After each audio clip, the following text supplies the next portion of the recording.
Почитувани новинари, почитувани граѓани, јавноста деновиве преку медиумите слушна дека претходните избори биле кристално чисти. Фалсификуваните лични карти, кои во форма на афера ги спакува неделникот Фокус, близок до СДСМ, а ги промовираше Оливер Спасовски како технички министер за внатрешни работи, воопшто не биле употребувани од никого за гласање.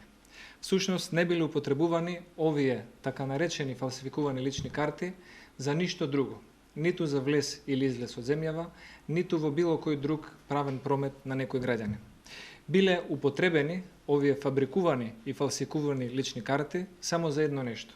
Тоа е СДСМ да продуцира нова афера, да се фрли дамка на изборите, да се создаде основа за барање на нови избори, да се создадат алиби и оправданија на СДСМ за 10-тиот поред изборен пораз кој ги очекува во април следната година.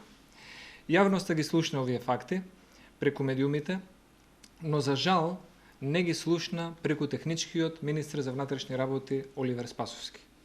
Господине Спасовски, ако мислевте да се сокриете и да одмолчите, вистината нема да се сокрие и да одмолчи.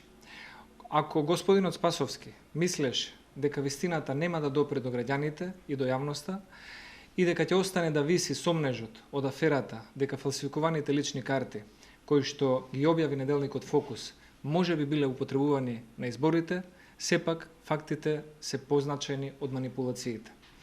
Оливер Спасовски мислеше дека ако остане сомнежот, тогаш граѓаните нема да сватат дека можеби единствената цел на оваа афера била токму да се нарушува угледот на институциите и на државата Република Македонија, се со цел да се покрие изборниот неуспех во минатото или во иднина на Социјалдемократскиот сојуз. Господине Оливер Спасовски, не е достојно повеќе да се криете од јавноста.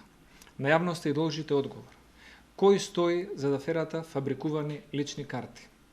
И кој ја пласира оваа афера со оглед на тоа што се работи за медиум близок до вашата партија? Кој нарачал да се изработат овие фалсификувани лични карти? Кој одлучил тие да бидат предадени токму на неделникот Фокус, близок до СДСМ?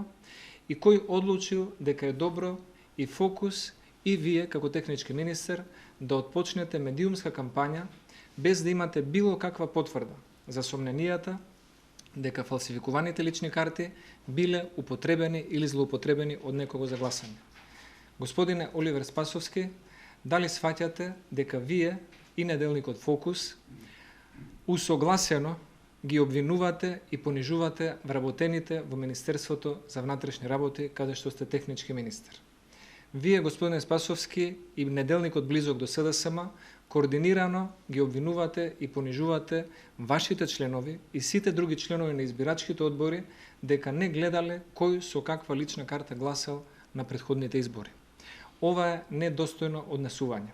И затоа, господин Спасовски, престанете да се криете, бидејќи им должите извинување и на вработените во Министерството за внатрешни работи, и на целокупната јавност, им должите извинување и на членовите на избирачките одбори, дека не знаеле и не гледале кој како гласал, и на крајот им должите извинување на македонските граѓани, кои што координирано со неделникот Фокус ги обвинивте и ги пониживте дека не знаеле за кого гласаат на претходните избори.